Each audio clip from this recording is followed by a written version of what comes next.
Hello, Sagittarius, Sun, Moon, Rising, and Venus signs. Kamusta kayo? Sana po'y nasa mabuti kayong kalagayan. Welcome back po sa Star Tarot. At kung bago kayo rito, welcome din po kayo. Please subscribe, like, share my videos, and leave me a comment kung naka-resonate po kayo. Thank you. So, first card ni Sagittarius, we have Knight of Pentacles. So, si Knight of Pentacles, napakaganda nito kasi ibig sabihin nito na yung hard work ninyo, no, na lagi ninyong ginagawa even before pa, that is going to continue. You're going to continue to persevere. And feeling ko dito, no, yung parang nag-iipon lang kayo ng nag-iipon. Yung parang, sige lang, sipag lang, magtiyaga lang. Kasi yung bunga, kumbaga, ng pagsisikap mo, parang iniipon lang and babagsak sa'yo ng isahan. Parang gano'n. There is going to be like, a big blessing na coming your way. No? Kaya parang sige lang, magtiyaga ka lang, magsipag ka lang, continue to work hard, continue to persevere. Kasi yung bunga nito, parang babagsak sa'yo all at once. No? Parang gano'n. So, we have the Knight of Swords. Si Knight of Swords, fast-moving energy ito. Si Knight of Swords, maaari na merong mga pagbabagong dadating, merong mga pagbabagong magaganap, mangyayari sa buhay ninyo, and it could come in a fast pace. Maaring mabilisan, no, yung transition ng mga pagbabagong ito.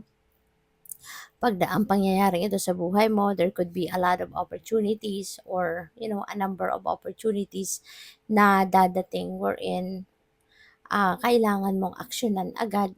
Otherwise, pwedeng it will just slip away, no? Nang ganun-ganun na lang. Kaya maaring magmamadali kayo. So, pwedeng pag may narinig kayong opportunity, kailangang aksyonan ninyo agad, tignan ninyo agad, i-consider ninyo agad na, asikasuhin, something like that. So, what else? We have the Ten of Wands. Ten of Wands, parang ano ito ending din ito May ending, at kapag may ending, may beginning, hindi ba? Kaya po pwede ng iba sa inyo is going to put an end to whatever burden you are going through. Kasi itong mga wands na to, dati nakalagay yan sa balikat niya. No? So parang ang bigat ng dinadala niya, ang bigat ng sitwasyon niya. No? And this represents you, yung lalaking ito na nagbibitbit ng wands. So maaring ganun ang naging sitwasyon ninyo for quite some time na mabigat ang pinagdadaanan, mabigat yung may suffering, kumbaga, pwedeng physical, pwedeng mental, emotional, pwedeng ganon. So, depende yan sa inyong sitwasyon. But regardless, no, kung ano man ang inyong pinagdadaanan, ngayon, parang you're going to cut off, that burden from you. Puputulin mo na yan. No, ano man ang sitwasyon na yan, ibababa mo na. Nakababa na yung mga wants. Kasi, ganun din ang maaring gagawin ninyo na ibababa mo na.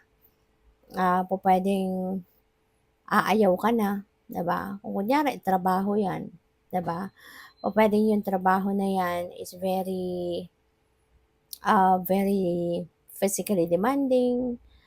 Maybe it's stressing you out na sobrang-sobra naman.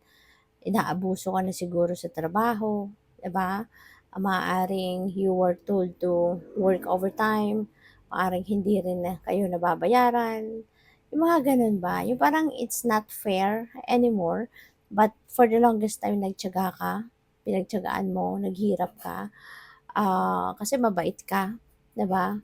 Kaya nagtiis ka, pero ngayon maaring you have come to the point na, teka lang, because maybe it's already your situation is already taking a toll on you. O kaya, pwedeng i-give up mo na to.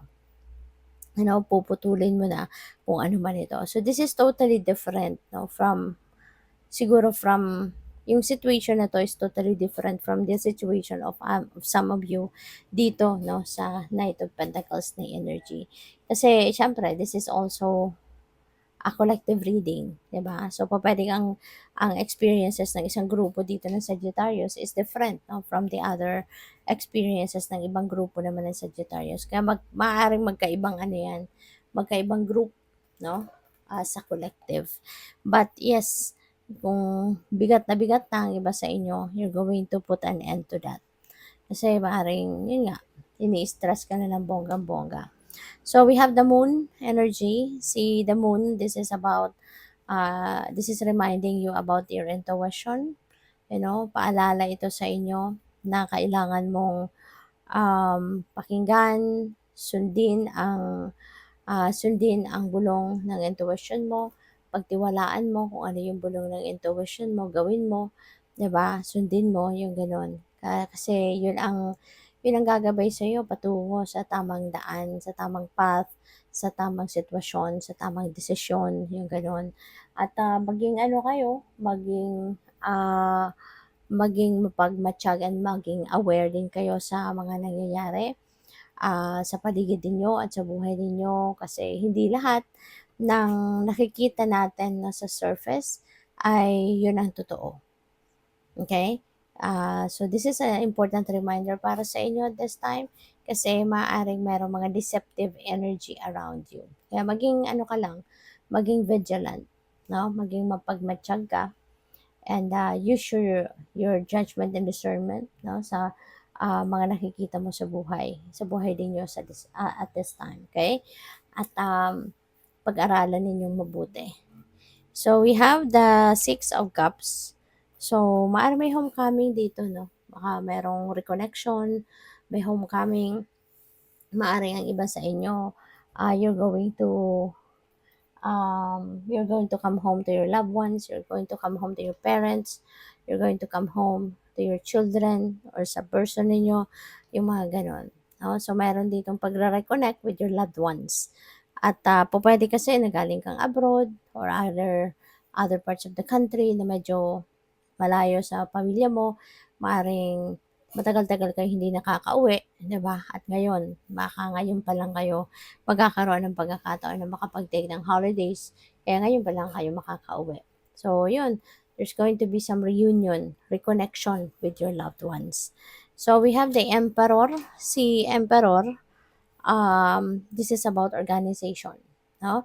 So, mag-aayos, magliligpit, mag-aayos, mga ganyan, magre-rearrange kayo ng mga bagay-bagay, pwedeng sa living space ninyo or sa buhay ninyo, mga ganyan. At pwede rin na ang iba sa inyo will be promoted to be a leader, to be a supervisor, to be a consultant, mga ganyan, to be a manager, mga ganon, no? So, pwedeng may promotion for some of you. Pwede rin ang iba sa inyo talagang nandoon na sa posisyon na yon, maaring isa na kayong boss sa trabaho ninyo. So, yun, maginhawa, no? Maginhawa sa buhay. Since malaki na mataas na yung posisyon ninyo sa trabaho, maaari din na from here on, magiging malaki na din, no? Yung take home pay ninyo, malaki na din yung masisave ninyo. So, good luck sa'yo. Thank you for watching. Love and light. Namaste.